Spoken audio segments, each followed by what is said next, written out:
Mr. President, some of us have been out of school for a while, and we may have forgotten our American history. But I did want to take a moment to remind some of my colleagues about a document called the U.S. Constitution, and specifically the First Amendment of that Constitution. So for those who may have forgotten, here is what the First Amendment says, quote, "Congress shall make no law respecting an establishment of religion or prohibiting the free exercise thereof, or abridging the freedom of speech or of the press, or the right of the people peaceably to assemble and to petition the government for a redress of grievances," end of quote, First Amendment to the Constitution of the United States. Let me also, Mr. President, take this opportunity to remember our late colleague, the former Congressman, John Lewis, for his heroic role in the civil rights movement. Now, I know it's very easy to heap praise on Congressman Lewis and many others decades after they did what they did, but I would remind my colleagues that Mr. Lewis, later Congressman Lewis, was arrested 45 times for participating in sit-ins, occupations, and protests. 45 times for protesting segregation and racism. I would also remind my colleagues that the lunch counter protest at Woolworths and elsewhere, which helped lead to the desegregation of the South and the ending of apartheid in the United States, were in fact sit-ins and occupations where young Black and white Americans bravely took up space in private businesses, demanding an end to the racism and segregation that existed at that time. Further, as I hope everybody knows, we have also seen in recent decades protests, some of them massive protests, against sexism, against homophobia, and the need to transform our energy system away from fossil fuel in order to save this planet. In other words, protesting injustice and expressing our opinions is part of our American tradition. And when you talk about America being a free country, well, you know what? Whether you like it or not, the right to protest is what American freedom is all about. That's the U.S. Constitution. And Mr. President, let me also remind you that exactly 60 years ago, ironically, exactly 60 years ago, student demonstrators occupied the exact same building on Columbia University's campus as is taking place right now. Ironically, the same building, 60 years ago. Across the country, students and others, including myself, I would say, joined peaceful demonstrations in opposition to the war in Vietnam. Those demonstrators were demanding an end to that war, and maybe, just maybe, tens of thousands of American lives and countless Vietnamese lives might have been saved if the government at that time listened to the demonstrators. And I might also add that the president at that time, a very great president, Lyndon Johnson, chose not to run for re-election because of the opposition to him that occurred as a result of his support for that Vietnam War. And further, let us not forget those who demonstrated, went to the streets, and protested against the failed wars in Iraq and Afghanistan. Maybe those protesters should have been listened to as well. Shock of all shocks, government's policy is not always right.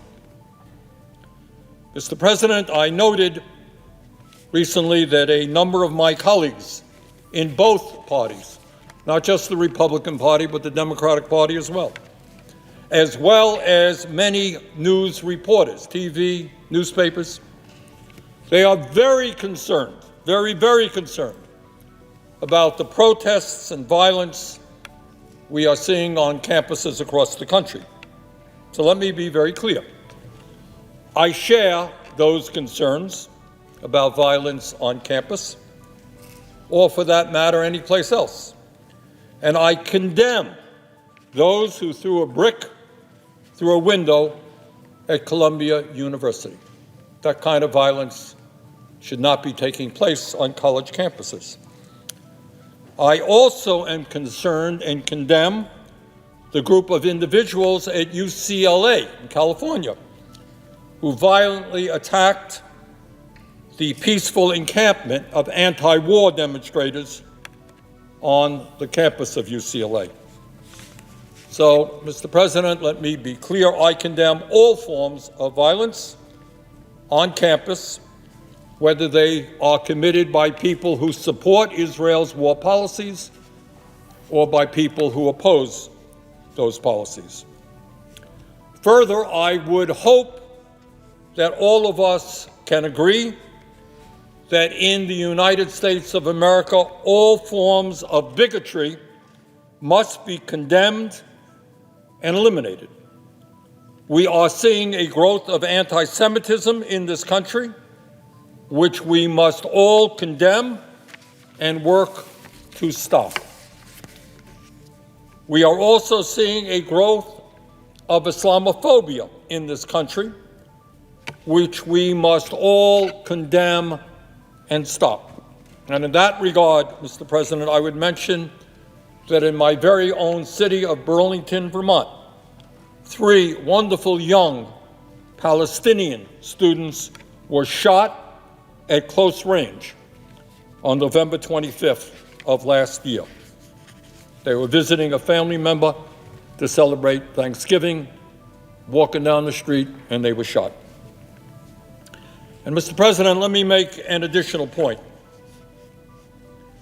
I have noted that there is an increasing tendency in the media and on the part of some of my colleagues here in the Senate to use the phrase pro-Palestinian to suggest that that means that people who are pro-Palestinian are pro-Hamas. And to my mind, that is unacceptable, and it is factually inaccurate. The overwhelming majority of American people and protesters understand that Hamas is a terrorist organization that started this war by attacking Israel in an incredibly brutal and horrific way on October 7th. To stand up for Palestinian rights and the dignity of the Palestinian people does not make one a supporter of terrorism. And let me also mention something that I found rather extraordinary. And I've been in politics for a while, but I did find this one particularly extraordinary and outrageous. And that is just a few days ago, Israeli Prime Minister Benjamin Netanyahu, the leader of the right-wing extremist government in Israel, a government which contains out-and-out anti-Palestinian racists, Netanyahu issued a statement in which he equated criticism of his government's illegal and immoral war against the Palestinian people with anti-Semitism. In other words, if you are protesting or disagree with what Netanyahu and his extremist government are doing in Gaza, you are an anti-Semite. Well, that is an outrageous statement from a leader who is clearly trying to do something, and I have to tell you, I guess he's succeeding with the American media, and that is to deflect attention away from the horrific policies that his government is pursuing in Gaza, which have created an unprecedented humanitarian disaster. So let me be as clear as I can be. It is not anti-Semitic or pro-Hamas to point out that in almost 7 months, the last 7 months, Netanyahu's extremist government has killed 34,000 Palestinians and wounded more than 77,000. 70% of whom are women and children.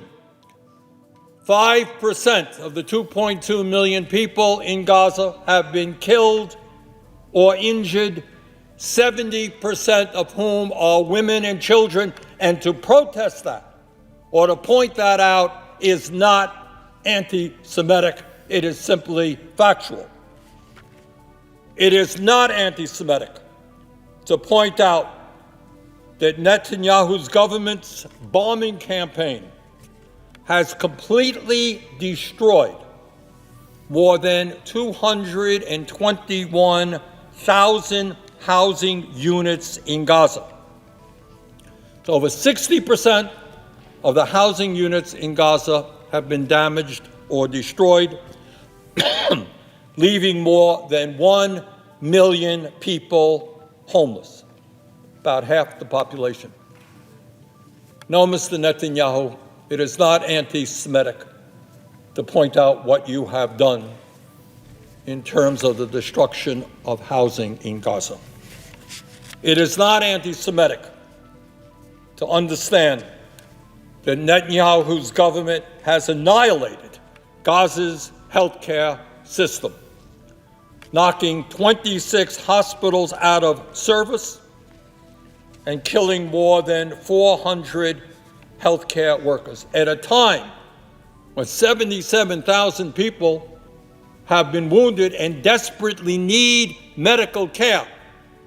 Netanyahu's government has systematically destroyed the healthcare system in Gaza.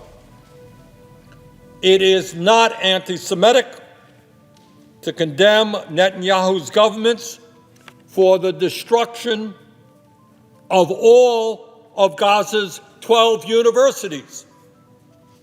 They had 12 universities, they're all destroyed. Not anti-Semitic to make that point, nor is it anti-Semitic to make the point that 56 other schools have been destroyed, hundreds more have been damaged, and today 625,000 children in Gaza have no opportunity for an education. Not anti-Semitic to make that point. It is not anti-Semitic to note that Netanyahu's government has obliterated Gaza's civilian infrastructure. There is virtually no electricity in Gaza right now, virtually no clean water in Gaza right now, and sewage is seeping out onto the streets. Not anti-Semitic to make that point. Mr. President, it is not anti-Semitic to agree with virtually every humanitarian organization that functions in the Gaza area in saying that Netanyahu's government, in violation of American law, has unreasonably blocked humanitarian aid coming into Gaza, and they have created the conditions under which hundreds of thousands of children in Gaza face malnutrition and famine. It is not anti-Semitic to look at photographs of skeletons of children who are starving to death because they have not been able to get the food that they need. It is not anti-Semitic to agree with American officials and UN officials that parts of Gaza could become famine districts in the not very distant future. Famine. Mr. President, anti-Semitism is a vile and disgusting form of bigotry that has done unspeakable harm to many millions of people for hundreds of years, including my own family, I might add. But it is outrageous and it is disgraceful to use the charge of anti-Semitism to distract us from the immoral and illegal war policies that Netanyahu's extremist and racist government is pursuing. Furthermore, it is really cheap politics for Netanyahu to use the charge of anti-Semitism to deflect attention from the criminal indictment that he is facing in Israeli courts. Bottom line, Mr. President, it is not anti-Semitic to hold Netanyahu and his government accountable for their actions. That is not anti-Semitic. That is precisely what we should be doing. Because, among other things, we are the government in the world that has supplied over a period of years, and most recently, billions and billions of dollars to Netanyahu in order for him to continue this horrific war against the Palestinian people. Mr. President, I would also point out that while there has been wall-to-wall TV coverage of student protests, I think that's about all CNN does right now, I should mention that it is not just young people on college campuses that are extremely upset about our government's support and funding for this illegal and immoral war. And I would point out that just last week, this Senate voted to give Netanyahu another $10 billion of unfettered military aid to continue his war. But it is not just the protesters on college campuses who disagree with that decision. It is the American people. And let me just quote from a few polls that have recently been taken. April 14th, the poll from Politico Morning Consult. 67% support the United States calling for a ceasefire. This is at a time when Netanyahu is threatening now to expand the war into Rafah. An April 12th CBS poll, 60% of the American people think the U.S. should not send weapons and supplies to Israel, as opposed to 40% who think the U.S. should. And for my Democratic colleagues, as you well know, those numbers are disproportionately higher among the Democratic community. April 10th, the Economist YouGov poll, 37% support decreasing military aid to Israel, just 18% support an increase. Overall, 63% support a ceasefire, 15% oppose. So, Mr. President, it is not just protesters on college campuses who are upset about U.S. government policy regarding Israel and Gaza. Increasingly, the American people want an end to U.S. complicity in the humanitarian disaster which is taking place in Gaza right now. The United people of the United States, Democrats, Republicans, Independents, in large numbers, do not want to be complicit in the starvation of hundreds of thousands of children. Now, maybe, Mr. President, this is a very radical idea. So, here is a really, really, really radical idea, and maybe it's time for the U.S. Congress to listen to the American people. Maybe it is time to rethink the decision that the U.S. Senate recently made to provide Netanyahu with another $10 billion in unfettered military aid. Mr. President, maybe it is time to not simply worry about the violence we are seeing on American college campuses, but to focus on the unprecedented violence we are seeing in Gaza, which has killed 34,000 Palestinians and wounded more than 77,000, 70% of whom are women and children. So I suggest to CNN and maybe some of my colleagues here, maybe take your cameras just for a moment off of Columbia and off of UCLA. Maybe go to Gaza and take your camera and show us the emaciated children who are dying of malnutrition because of Netanyahu's policies. Show us the kids who have lost their arms and their legs.